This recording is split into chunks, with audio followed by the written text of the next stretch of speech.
7 páginas ocultas de la historia de la Iglesia Católica que han sido silenciadas. Las concepciones comúnmente aceptadas sobre las vicisitudes históricas de la Iglesia rara vez se cuestionan, ya que se transmiten desde una posición de autoridad, santificadas por la tradición y un aura de santidad que las hace prácticamente intocables. Sin embargo, al profundizar en un estudio independiente de la Biblia, uno inevitablemente comienza a notar discrepancias. La Iglesia primitiva, tal como se describe en los Hechos de los Apóstoles, aparece bajo una luz diferente. El camino de vida de Jesús, sus enseñanzas y sus métodos de liderazgo no siempre concuerdan con los sistemas, títulos y rituales que se han formado a lo largo de los siglos. Y entonces la cuestión ya no se plantea en términos de falta de respeto o rebeldía, sino en la búsqueda de la verdad. ¿Corresponden las instituciones eclesiásticas modernas al diseño de Cristo para sus seguidores? Es importante recalcar que el propósito de esta narrativa no es destruir la Iglesia Católica ni desacreditar a sus fieles. Se trata de un retorno a los orígenes, a las Sagradas Escrituras, a las palabras del propio Jesús. Detrás de los concilios doctrinales de múltiples capas, los decretos papales y siglos de investigación teológica, se esconden historias veraces que no siempre salen a la luz, y estas historias son de inmensa importancia, porque la verdad está por encima de todo. Para los creyentes que buscan caminar a la luz de la palabra de Dios, estos relatos serán un desafío. Quizás incluso sacudirán sus ideas preconcebidas, pero en última instancia los acercarán al corazón de Dios. La historia no es meramente una lista de fechas y eventos, son los destinos de las personas. Personas reales cuyas decisiones dieron forma al curso de la historia mundial. Algunas de esas decisiones fueron dictadas por el temor de Dios, otras por la sed de poder, control e influencia. Y como quedará claro en la narración que sigue, no todo lo que lleva una fachada cristiana está arraigado en Cristo. No todo lo que se transmitió como sagrado fue inspirado por el Espíritu Santo. Es por eso que la Biblia no es solo un libro de piedad, sino el estándar supremo de la verdad, no filtrado a través de la lente de concilios o catecismos, sino que emana directamente del corazón de Dios. En el marco de este estudio, se examinarán 7 puntos clave en la historia de la Iglesia Católica, que a menudo permanecen en la sombra. Son verdades que o bien concuerdan o bien contradicen los textos bíblicos. Algunas de ellas pueden causar sorpresa, otras incluso indignación. Pero si el lector está dispuesto a emprender este viaje con una Biblia abierta y un corazón imparcial, las revelaciones obtenidas a lo largo del estudio no solo fortalecerán su fe, sino que quizás cambiarán su perspectiva sobre la Iglesia, las Escrituras y su propio lugar en la historia de Dios. Primer aspecto. La Iglesia primitiva no era una monarquía, sino una hermandad. En la concepción moderna, la Iglesia, especialmente en el contexto del catolicismo, se asocia con una estructura majestuosa, una institución con una jerarquía clara, papas, cardenales, obispos, sacerdotes, una especie de monarquía espiritual con un único gobernante en la cima y millones de subordinados debajo. Sin embargo, al recurrir al libro de los Hechos y examinar cuidadosamente los orígenes de la Iglesia, se puede descubrir una imagen completamente diferente. La Iglesia original no era un sistema jerárquico, sino una familia, una hermandad, una comunidad de creyentes guiada por el Espíritu Santo, no gobernada por un único líder terrenal. Hechos 2:42-47 describe esta comunidad. Y perseveraban en la doctrina de los apóstoles, en la comunión unos con otros, en el partimiento del pan y en las oraciones. En esta descripción no hay mención de un papa, ni indicaciones de que una sola persona tomara todas las decisiones. Por el contrario, el liderazgo era colegiado, espiritual, no político. Los apóstoles lideraban como siervos, no como reyes. En lugar de un gobierno regio, el propio apóstol Pedro, a menudo presentado como el primer papa, nunca reclamó tal autoridad ilimitada. En su epístola, en 1 Pedro 5:1-3, se llama a sí mismo modestamente un anciano o copastor. Exhorta a otros líderes de la Iglesia a cuidar del rebaño de Dios, no dominándolo, sino siendo ejemplos a seguir. En estas palabras no hay ni un atisbo de señorío, solo humildad y mansedumbre. Además, en Mateo 23:8-12, Jesús advierte contra el uso de títulos religiosos y la construcción de jerarquías de poder. Él instruye: pero vosotros no queráis que os llamen Rabí, porque uno es vuestro Maestro, el Cristo, y todos vosotros sois hermanos. Y aún más, y no llaméis Padre vuestro a nadie en la tierra, porque uno es vuestro Padre, el que está en los cielos. Esta declaración adquiere una importancia particular, considerando la frecuencia con la que el título Padre se utiliza en diversos contextos religiosos hoy en día. La verdad es que la Iglesia no fue concebida originalmente como una especie de imperio. Debía ser un solo cuerpo, compuesto por muchos miembros, unidos por un mismo espíritu, con Cristo a la cabeza, donde cada creyente tiene una conexión personal con Él. La simplicidad, la pureza y el espíritu de comunidad que prevalecían en la Iglesia primitiva dicen mucho. Sugieren que, quizás, nos hemos desviado del diseño original. Y si realmente buscamos seguir a Jesús, quizás sea el momento de reconsiderar cómo Él veía realmente a su Iglesia. Segundo aspecto, Pedro fue un pilar de la fe, no un papa. Volvamos a la figura de Pedro. Este punto es de importancia clave.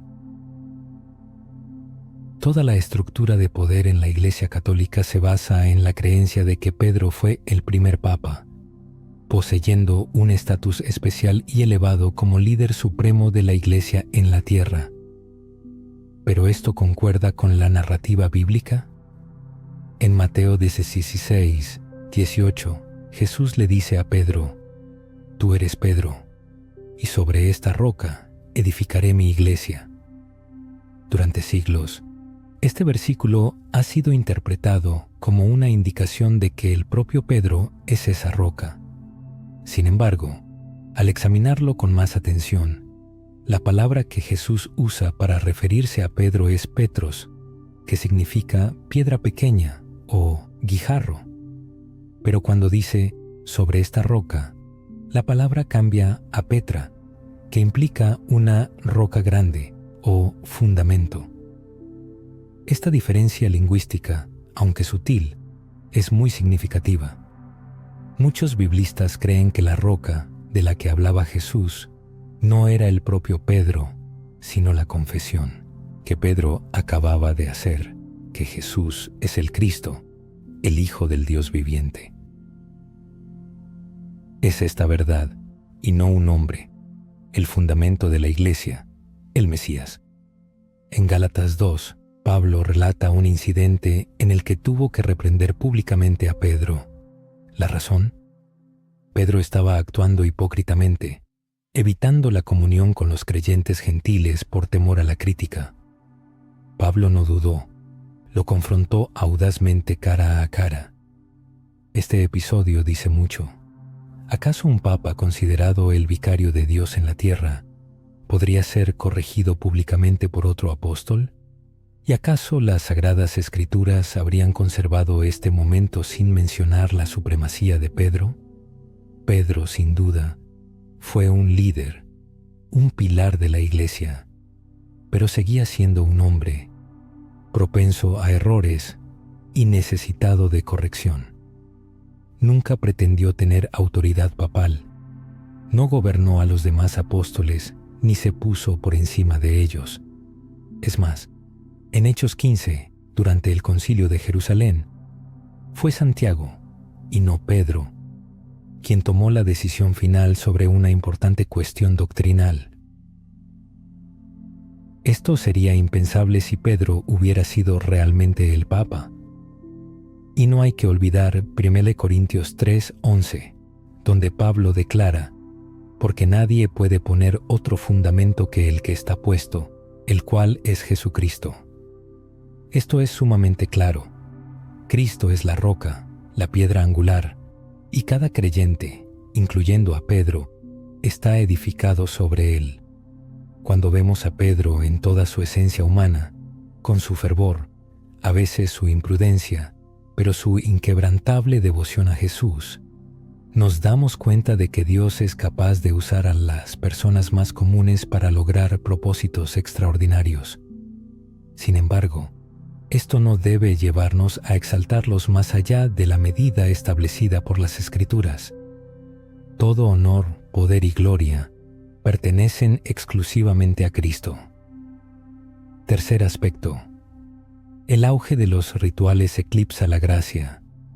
En el momento de la muerte de Jesús en la cruz, sus últimas palabras no fueron un llamado a la observancia de ritos, sino una declaración: «Consumado es».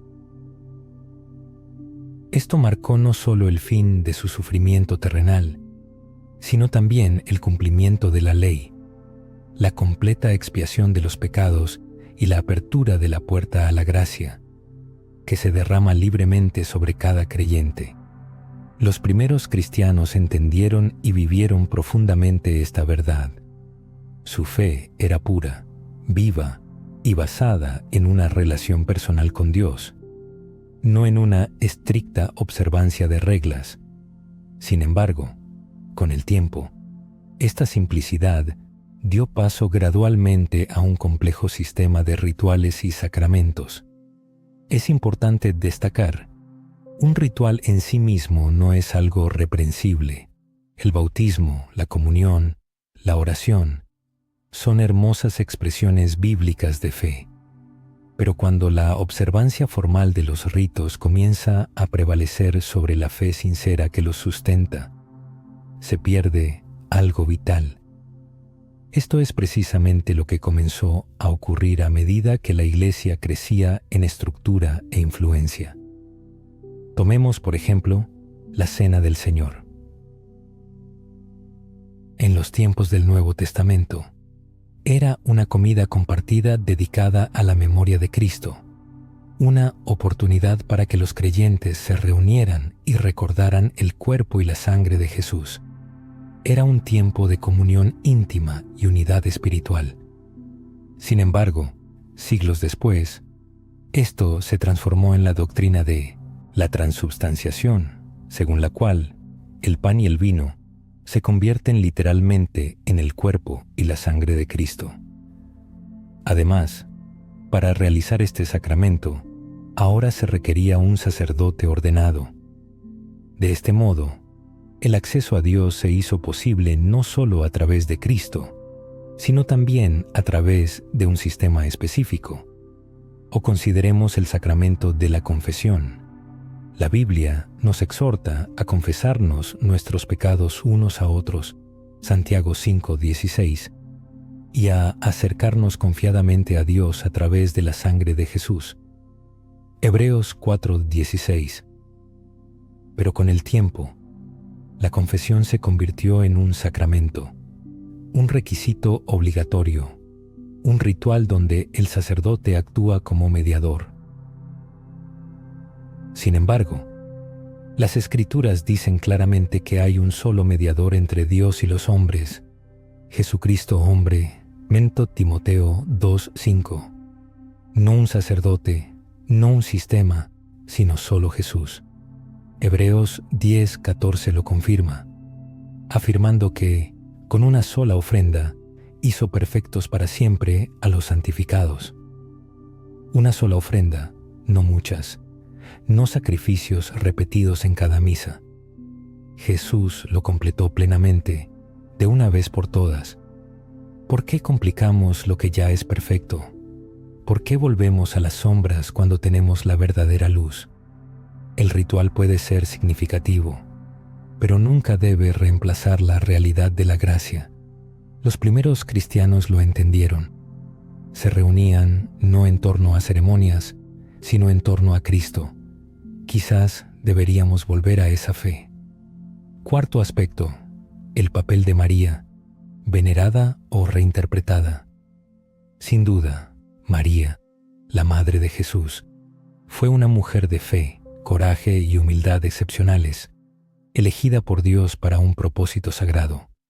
Es digna de todo honor. Pero en algún momento, este honor se transformó en algo diferente, algo que las Escrituras nunca prescribieron y que la propia María nunca buscó. Con el tiempo, la veneración se convirtió en exaltación, y hoy, en muchos círculos, María no solo es venerada, sino que se le reza, se le exalta e incluso se la considera una comediadora. ¿Pero esto concuerda con la enseñanza bíblica? ¿Es bíblica la veneración de la Virgen María? Volvamos a la fuente original.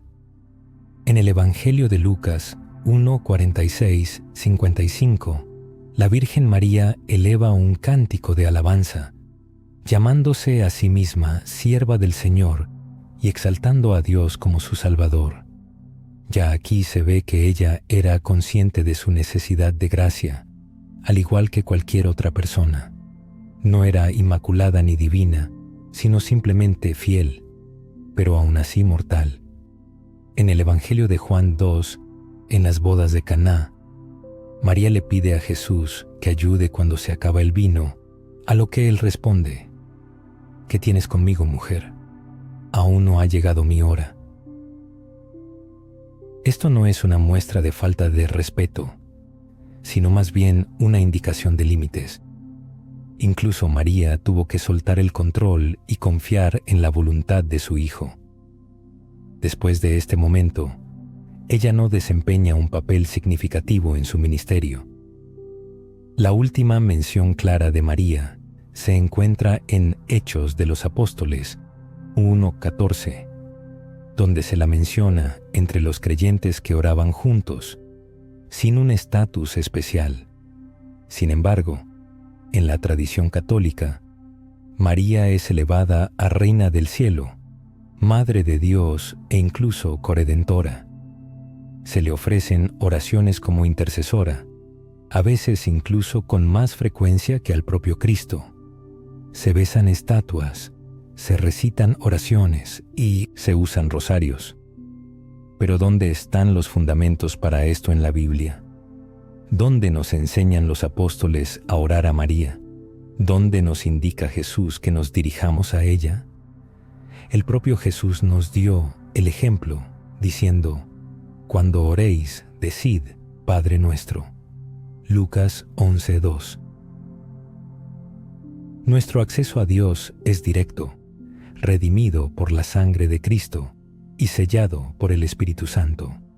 Y María, sin duda, estaría de acuerdo con esto.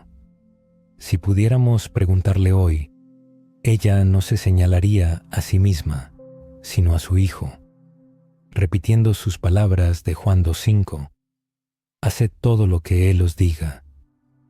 En esto reside la esencia del verdadero servicio, no aceptar la adoración, sino dirigirla hacia aquel que es digno de ella.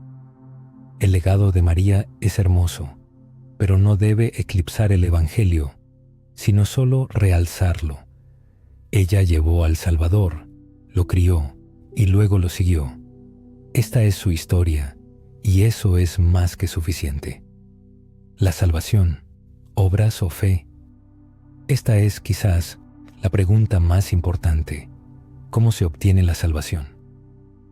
La Iglesia Católica enseña que la salvación es un proceso, una combinación de gracia y obras. El bautismo la inicia, la confesión la mantiene, la Eucaristía la alimenta y la penitencia la restaura. Y, quizás, después del purgatorio, la persona finalmente puede entrar al cielo. Pero cuando recurrimos a la Biblia, encontramos un panorama completamente diferente. Efesios 2, 8, 9 dice claramente: porque por gracia sois salvos por medio de la fe, y esto no de vosotros, pues es don de Dios, no por obras, para que nadie se gloríe. La salvación no se puede merecer ni ganar, se recibe por fe. En Romanos 4, Pablo habla de Abraham y de cómo se le imputó justicia antes de realizar cualquier obra religiosa, antes de la ley, antes de la circuncisión, simplemente por creer en Dios. En el versículo 5 se dice: mas al que no obra, sino cree en aquel que justifica al impío, su fe le es contada por justicia. En esto reside la esencia de la gracia. Dios justifica al impío, no al moral o religioso, sino a aquel que cree. Mientras que la doctrina católica sostiene que la justicia se infunde en la persona a través de los sacramentos y la obediencia, implicando una cooperación con la gracia divina y la esperanza en la suficiencia de los propios esfuerzos, la Sagrada Escritura presenta el concepto de justicia imputada, donde la justicia de Cristo se atribuye al creyente no por obras, sino por la fe. Gálatas 2:16 enfatiza que el hombre es justificado no por las obras de la ley, sino por la fe en Jesucristo. El apóstol Pablo advierte contra la distorsión del mensaje de salvación, declarando que incluso un ángel que predique un evangelio diferente será anatema. Dios toma el mensaje de salvación con la máxima seriedad. La esencia es que si la salvación pudiera ganarse con rituales u obras buenas, el sacrificio de Jesucristo sería inútil. Sin embargo, su sacrificio fue completo. Él llama a la gente a abandonar la búsqueda de méritos y a confiar en Él, no en sistemas o en sí mismos. Esta es la buena nueva, el Evangelio, y cualquier adición a él, independientemente de su antigüedad o autoridad, distorsiona la belleza de la gracia divina. Históricamente, la Iglesia ha ejercido no solo una influencia espiritual, sino también secular. Durante un período determinado, la Iglesia no se limitó a la predicación, sino que gobernó, promulgó leyes, coronó monarcas, formó ejércitos y ejecutó a disidentes. La distinción entre el poder espiritual y el político se desdibujó, y el humilde liderazgo de Jesús fue reemplazado por una institución poderosa que exigía lealtad, suprimía la resistencia y gobernaba mediante el miedo. Esto contradecía las enseñanzas de Jesús, quien en Juan 18:36 afirmó que su reino no era de este mundo. Sin embargo, la Iglesia institucional, especialmente en la Edad Media, libró guerras, organizó cruzadas e inquisiciones, y aplicó torturas y ejecuciones en nombre de Cristo. Esto comenzó en el siglo IV con el emperador Constantino, cuando el cristianismo se volvió no solo legal, sino también políticamente ventajoso. Tras la caída del Imperio Romano, la Iglesia llenó el vacío de poder. Los obispos se convirtieron en príncipes, los papas en reyes, y la espada del Estado se unió a la cruz. El resultado fue un control que duró siglos. A los laicos se les prohibió leer la Biblia. Los servicios religiosos se realizaban en latín, y la verdad se transmitía exclusivamente a través del clero. Los disidentes eran declarados herejes, excomulgados, encarcelados o quemados en la hoguera. Sin embargo, en el Nuevo Testamento, la iglesia primitiva no buscó el dominio político. Los apóstoles no gobernaban ciudades, sino que predicaban el Evangelio. Corregían la herejía con la verdad, no con la muerte. El apóstol Pablo fue golpeado, no entronizado. El apóstol Pedro fue crucificado, no coronado. La verdadera iglesia no necesita el poder terrenal para prosperar. Al contrario, floreció en tiempos de persecución, no de privilegios, porque la verdadera fe se basa en la convicción, no en el control. La verdadera autoridad no proviene de títulos o tronos, sino de la presencia de Dios. Al lavar los pies de sus discípulos en Juan 13, Jesús invirtió la noción de liderazgo, mostrando que la posición más alta en su reino es servir a los demás. Él bendice no a quienes dominan, sino a quienes entregan su vida. Cuando la iglesia persigue el dominio en lugar del discipulado, corre el riesgo de perder su esencia y reemplazar la fuerza espiritual con el poder mundano, contradiciendo el propósito de Jesús. La historia silencia las voces de aquellos creyentes cuyos pensamientos no encajaban en el sistema establecido. Junto a las majestuosas catedrales y los influyentes papas, existió otra historia, la de aquellos que cuestionaron las tradiciones y eligieron la Biblia en lugar de la institución, incluso a costa de sus propias vidas. Estas personas, sin sotanas ni sentadas en tronos, se aferraron firmemente a la palabra de Dios. Los valdenses del siglo XII, que rechazaron doctrinas no bíblicas y predicaron el Evangelio en su lengua vernácula, sufrieron una cruel persecución. Los lollardos, seguidores de John Wycliffe, que tradujeron la Biblia al inglés y afirmaron su supremacía sobre la Iglesia, fueron arrestados y quemados en la hoguera. Incontables hombres y mujeres cuyos nombres fueron borrados de los anales de la historia, pero no de la memoria de Dios, solo anhelaban seguir a Jesús, creyendo en la suficiencia de sus palabras. En Apocalipsis 12, el pueblo fiel de Dios es representado como una mujer, perseguida por el dragón y refugiándose en el desierto, un lugar preparado por Dios. El dragón continúa la guerra contra la descendencia de esta mujer, que guarda los mandamientos de Dios y el testimonio de Jesús. La verdadera iglesia, no siempre visible o reconocida, permanece fiel. Estos creyentes, conscientes de la importancia de la fe personal y la supremacía de la Escritura, estaban dispuestos a sufrir por la verdad. Su legado nos insta a evaluar todo según la palabra de Dios, incluso si esto conlleva un cierto precio. Dios siempre ha preservado un remanente, un pueblo que rechaza la adoración a los sistemas religiosos y al poder político, buscando su rostro más que la aprobación de los hombres. Esta es la iglesia que Jesús edifica y ella sigue viva. En conclusión, se hace un llamado a regresar a la Biblia y a Cristo. Las verdades aquí consideradas, rara vez escuchadas desde los púlpitos o encontradas en textos eclesiásticos oficiales, son vitales para preservar la verdad, no la tradición. La iglesia primitiva era una hermandad, no una monarquía. Pedro era un consiervo, no un papa. La gracia se derramaba libremente, no estaba encerrada en rituales. María era una seguidora de Jesús, no una reina a quien se ora. La salvación se recibía por fe, no se ganaba por obras. La iglesia estaba destinada al servicio humilde, no a la posesión de poder político. Incluso cuando el sistema oprimía a los disidentes, la verdadera iglesia se ocultaba, pero no desaparecía.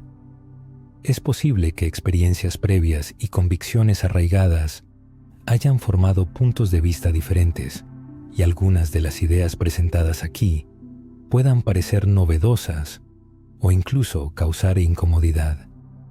Pero no hay que temer, pues la verdad no teme al análisis crítico, y Dios no nos llama a la obediencia ciega, sino a una investigación consciente para discernir el bien del mal. Por lo tanto, el autor insta a cada lector a acudir personalmente a la Biblia, sin depender exclusivamente de palabras o tradiciones ajenas. Es necesario estudiar personalmente las Sagradas Escrituras, pedir la guía del Espíritu Santo y comparar el conocimiento adquirido con lo que se ha aprendido previamente. Al fin y al cabo, lo importante no es la pertenencia a una u otra confesión, ya sea catolicismo o protestantismo, sino la fidelidad a Cristo. Es crucial pertenecer no simplemente a una iglesia, sino al Salvador mismo, y saber que cuando todos los atributos mundanos, como títulos, majestuosas catedrales y rituales complejos, desaparezcan, solo quedará la palabra de Dios y aquellos que viven de acuerdo con ella. Jesús continúa edificando su iglesia, no con ladrillos inanimados o un complejo sistema burocrático, sino con corazones enteramente dedicados a Él. Y Él prometió que ninguna fuerza del mal podrá prevalecer contra esta iglesia, que cada uno se convierta en parte de esta iglesia, fundada por Jesús, arraigada en la verdad y que eleva solo su nombre. Amén. Intentó silenciar a los disidentes.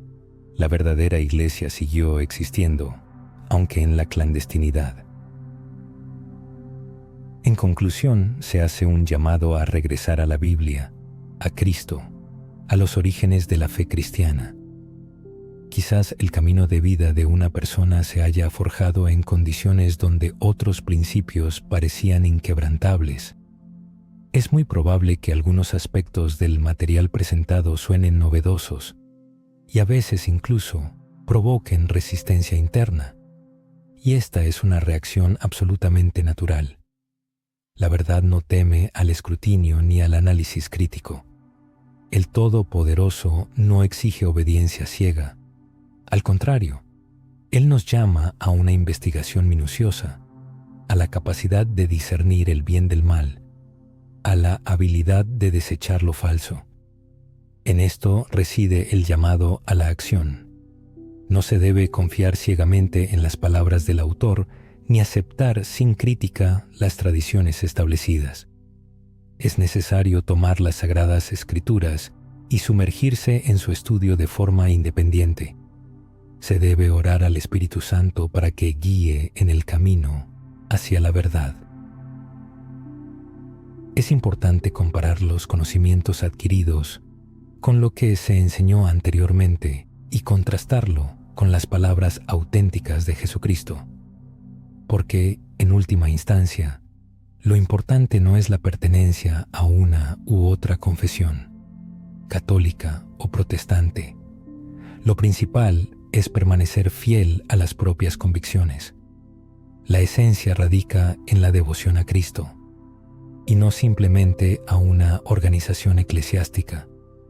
Es importante comprender que cuando todo lo transitorio desaparezca, los títulos, las majestuosas catedrales, los rituales complejos, solo quedará una cosa: la palabra de Dios y aquellos que construyen su vida de acuerdo con ella.